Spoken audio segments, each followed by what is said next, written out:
Hello class, and welcome to lesson 1.3, and this is in a different order. Remember I said we were going to skip this lesson and come back to it? Make sure you have caught up and done lesson 1.4 and 1.5 before we do this. And we're going to do the warm-ups, ladies and gentlemen, and then before we get to the lesson, if you did not get the handout in class, or if Miss R forgot by accident to give you the handout, please go to my website and print off the grid that you're going to need for today's lesson in order to input it. And I'll remind you after our warm-ups. So taking a look at our warm-ups, ladies and gentlemen, it says find the inverse for each of the following functions. So for A, ladies and gentlemen, again, data points, you flip them. So the inverse function is going to have the following points.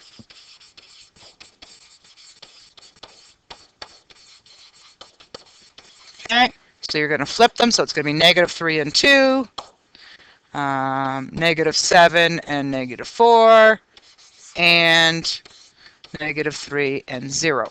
So again, if you've got ordered points, you just switch X and Y. Okay, if you have an equation, I'm going to do the opposite of, I'm going to put it as Y equals, and then switch X and Y and solve for Y. So X equals -2Y minus 5. So I'm going to have 2y equals -x minus 5. So divide everything by 2. So y equals -1/2 x minus 5 over 2. Therefore, the inverse equals -1/2 x minus 5 over 2. Cool. Take a look at the second one. Again, I'm going to switch y with x. So I've got y equals 7 minus x divided by 5. Now I'm going to switch it.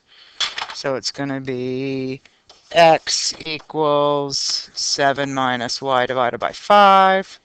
Solving through, 5x equals 7 minus y. Okay. And getting y by itself, y equals -5x plus 7 if I move it to the positive side.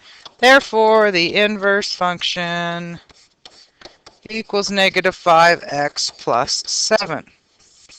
All right, taking a look at 2. 2 says identify the domain and range for each function. All right, well, first of all, what type of graph would this be? If we graphed it, it'd be linear, or it's a linear relation. Okay, so what do we know about domain? Is that x belongs to a set of real numbers. For range, y belongs to a set of real numbers. The only restriction we have for linear is if it's a vertical line, and you can clearly see there's a slope here, so you know that's true. Taking a look at the second one, ladies and gentlemen, it is a quadratic. Okay, but the tricky part here, folks, is it given in vertex form? No, it's given in standard form. So what do we need to do? Complete the square, because we need to find our maximum or minimum value. In this case, it's going to be a minimum because it opens up. Okay, so step 1, ladies and gentlemen, is to factor a value out of the first two terms. So it's going to be 2 bracket x squared plus 2x minus 5. Okay, then what we need to do somewhere in the rough work, remember you take b divided by 2 and square it. Okay, so b is 2, so it's going to be 2 divided by 2, which is 1, and then you square it, that's going to equal 1. So that's what you're going to add and subtract inside the brackets. So you add the 1, you subtract the 1. Okay, now remember, folks, the first three terms we're going to complete the square with. So it's going to be 2. Completing the square, it's going to be x plus 1 squared. And the -1 times 2 is going to give you the -2 minus 5. So what are we going to end up with? In vertex form is that expression. What does that tell us, folks? That tells us the vertex is -1 and -7. What direction of opening do we have? It opens up. because A is negative, A is positive. Okay, so if I quickly sketch that, -1, -7 is down here. We know what opens up. So just remember, for our restrictions here, ladies and gentlemen, domain is where x belongs to a set of real numbers. Okay, range is where we have to look for our restrictions. So y belongs to a set of real numbers such that it has to be what? Greater than or equal to -7.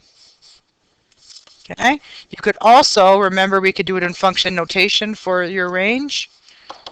So it could also be that you did f at x belongs to a set of real numbers, and sometimes your textbook will have that, where f at x is greater than or equal to -7. All right. And the last question we're going to take a look is a square root one. And remember what we learned about square root is that you can't have underneath the square root be negative. So we're going to just write down that this is square root. We're going to learn all about it today, guys, just so you know. X minus 6 is greater than or equal to 0. Solve for that. X has to be greater than or equal to 0. So what do we know? We know that our domain, where x belongs to a set of real numbers, such that x has to be, my fault, 6, I forgot to put that in, where x has to be greater than or equal to 6. Okay, and our range, let's try some function notation, where f at x has to be greater than, or belongs to a set of real numbers, and f at x has to be greater than or equal to 0. Because in the function it can't be negative. All right, there's our warm-ups. So, ladies and gentlemen, today we're dealing with parent functions. Remember, it's your most basic function, and we're going to learn some that we're going to have some that we're going to review that we already know, and some that are going to be completely new. So what I need you to do, ladies and gentlemen, is to use the handout that I gave you. If not, go to my website and print it off, and then you're going to fill in the boxes as you go. You may want to get a couple pieces or a couple different colors of pencil crayons and color it up. This is something you will want to have as a good study tool for your unit test as well as for your final exam. So I would do a great job. Be nice and neat and organized with this one. Okay, let's get started, ladies and gentlemen. So we're going to start with the linear function, so it should be the first first one on your chart. Okay, the parent function is y equals x. Put that in that column. Okay, when we take a look at our table of values, let's pick some nice easy values. So we'll go -2, -1, 0, 1, 2. And if you plug those into this, as remember, input, which is your independent, gives you your output, which is your y. So you're going to have the exact same y values because the input equals the output in this case. Okay, it's the most basic parent function. So if we go to graph that, ladies and gentlemen, we've got 0, 0, we've got 1, 1, we've got 2, 2, we got -1, -1, and -2, -2. Let me quickly graph that. Just going to try and see if I can do right from corner to corner, which should work.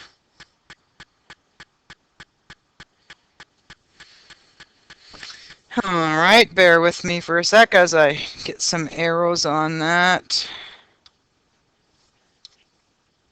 And you have a straight line that you can do it quickly with, and I'll make it blue. All right.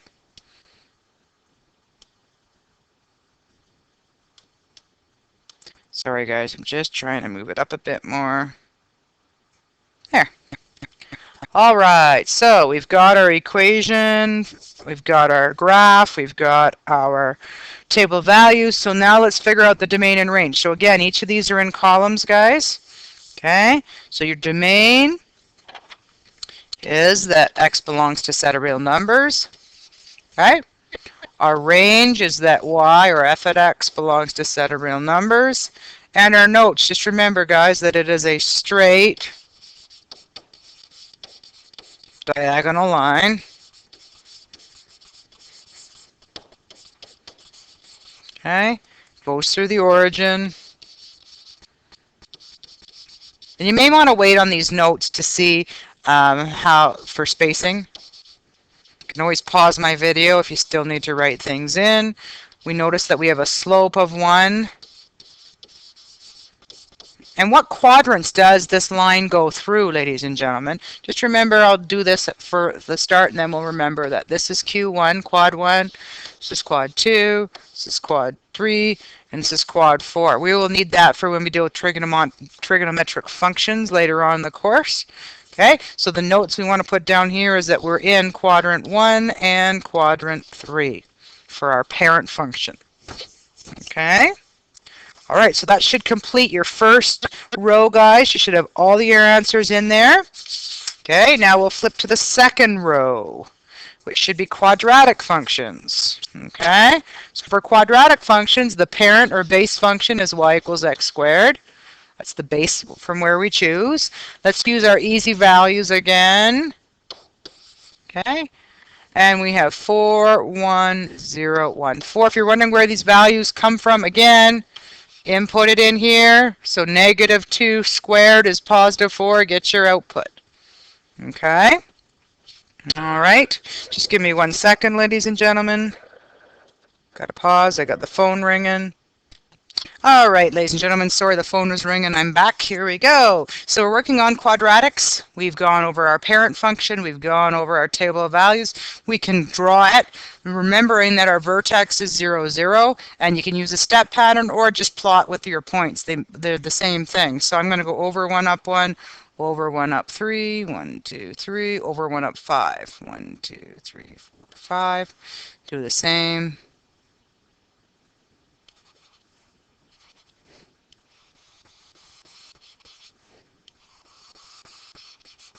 All right. So what do we know, ladies and gentlemen, based on our graph to do our domain? That's that x belongs to a set of real numbers. To do our range, we've got to say, hey, where's our limit as we go either up or down? So we know that it's such that y has to be greater than or equal to 0.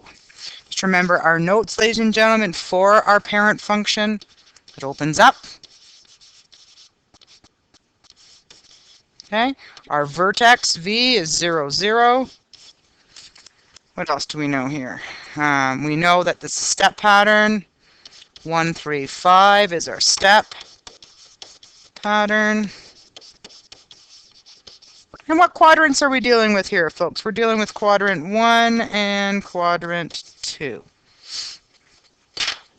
All right. You could argue, ladies and gentlemen, that the vertex is on 0, 0, and it's in all quadrants. However, majority of the parabola is in just quadrant 1 and 2. All right, next one is a new one, which we've been talking a bit about, guys, and that's the square root function. Okay, so we're now going to learn a bit more about the parent function, which is y equals the square root of x. Okay. Now, instead of picking, ladies and gentlemen, the values that we normally pick for a table of values of negative 2, negative 1, 0, 1, 2, first of all, if we put in negative 2, we know we wouldn't get an answer because you can't take square root of a negative. So we're going to pick values that can evenly go into the square root. Okay? So let's take a look at, for example, 9. 9, if you put 9 in there, the square root of 9 is 3. The next lower one would be 4. Square root of 4 is 2. And square root of 1 is 1. And the square root of 0 is 0. Okay, so I just chose values. And this is where, on this one, where you choose appropriate. So you select appropriate values. Okay, so select appropriate values. Okay, so we can now graph that, ladies and gentlemen. So we know we've got 0, 0, 1, 1. We've got 4, 2, and we have 9 and 3.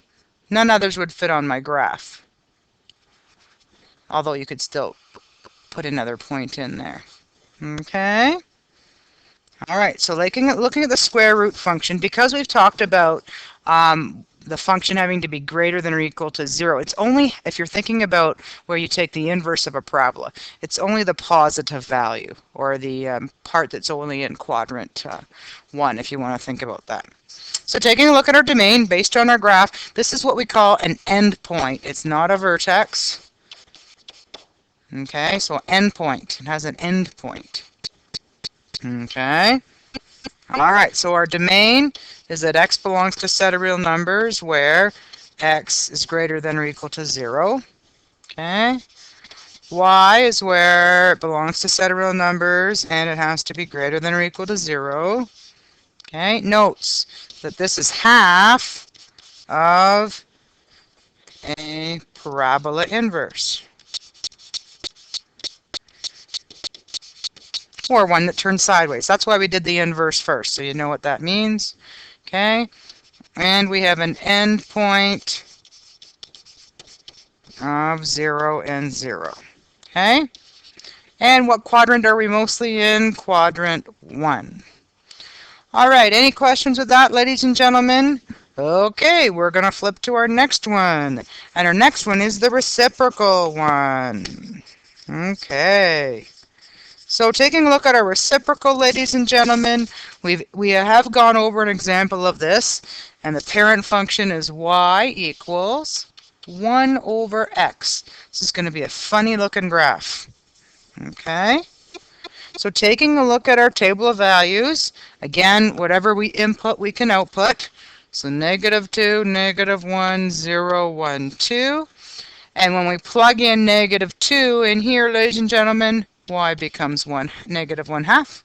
When we plug in -1, it's going to be answer of -1. Try plugging in 0. So take 1, divide 0 in your calculator. What are you going to get? Hopefully an error. Doesn't exist, and I'll tell you why when we start graphing this. Okay, plug in 1 divided, or 1 over 1 is 1, and you plug in 2, so it's going to be 1/2. All right, so there's going to be two distinct areas that we're going to be graphing this. The ones where we are in the negatives is one section, and one that we're in the positive is going to be another section. Our key points to remember, ladies and gentlemen, is 1, 1. I'm going to start with the positive ones first. 1, 1, and then 2/2. Okay? So our key point is 1, 1 here. Okay? So based on 1, 1, we notice that's getting half is big. And if I kept plugging in values, it'd be half and half and half. Likewise, if I'm trying to go up, it's going to go closer and closer and closer. Basically, ladies and gentlemen, what we need to learn here is that this has two asymptotes. So I'm going to start with 1, 1, and I'm going to go very, very close as I go up. It's never going to cross or touch. It's just going to get closer and closer, same as I go on my x-axis. Okay? So what I need to learn here, ladies and gentlemen, is that we have an asymptote here. Okay?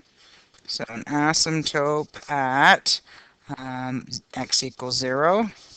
And we also have an asymptote at y equals 0 at. Okay?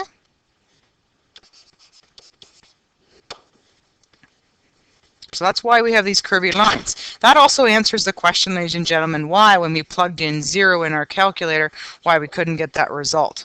Because there's two asymptotes there. Wouldn't give you an answer. So let's plot the other half, ladies and gentlemen. So we know -1 and -1 is another key point, and then as you go closer, you curve closer. Oopsie, that curved away. Let me fix that. All right, so that's called a reciprocal. So taking a look at our domain, x belongs to a set of real numbers. What's our restriction here? We can go left as far as we want. We can go right as far as we want. The only restriction is what? X cannot be equal to 0. And that's how you do your cannot be. So equals, it means equals. You throw a line through it, means cannot be equal to. Okay? Same with our range. Okay? Our range is y belongs to a set of real numbers such that y cannot be equal to 0. Okay? All right. So here's our notes, ladies and gentlemen. This is what we call a hyperbola or hyperbola. You can see both words of that. Okay? X and Y axes are asymptotes. Okay. And note, ladies and gentlemen, that in this case, we are only in quadrant 1 and quadrant 3. This is one of the only points where 0, 0 is not used. Okay? So in all of our other parent functions, you're going to notice that 0, 0 is a point. Okay? But here, it is asymptotic, so it will not exist. That's why we have the error in the calculator. All right, moving along. Let's look at our next row, ladies and gentlemen. Absolute value. You're probably on the back side of your handout by now, I'm guessing, if you haven't already started. Okay. Absolute value. Okay. Now, the absolute value we introduced as a definition on the first day. So it was y equals absolute value of x. Okay, again, we can plug in our values, -2, -1, 0, 1, 2, and then we can plug them in there. And remember, the absolute value gives the positive result, so we're going to go 2, 1, 0, 1, and 2. Just give me 1 sec. I'll pause here because I've got a visitor. Hi guys, I'm back. Sorry, had a visitor. All right, so to plot this, ladies and gentlemen, this is a really cool one and pretty easy to remember. It looks like a quadratic. However, absolute values have straight lines, okay? So it's going to look like a V shape, okay? So when we plot 1, 1, and 2, 2, and then -1, -1, -1, -2, I'm just going to quickly do some. So it looks like 2 linear lines in a V, guys, okay? All right. Let's take a look at our domain and range, okay? So our domain is that x has to belong to a set of real numbers. Put that in your chart. And y belongs to a set of real numbers such that y has to be what? Greater than or equal to 0. As soon as you have your graph, it's pretty easy to see your domain and range.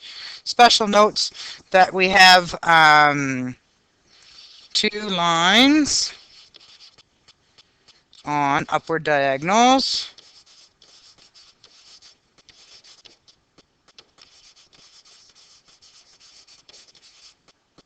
Okay. We have the ordered pair 0, 0, which is kind of like your point of reflection. Okay, I wouldn't necessarily call it a vertex, because vertex we usually keep for quadratic specifically, but you may see textbooks use it as a vertex, okay? What else do we know here? We know that there's an axis of symmetry, so the y-axis is the line of symmetry.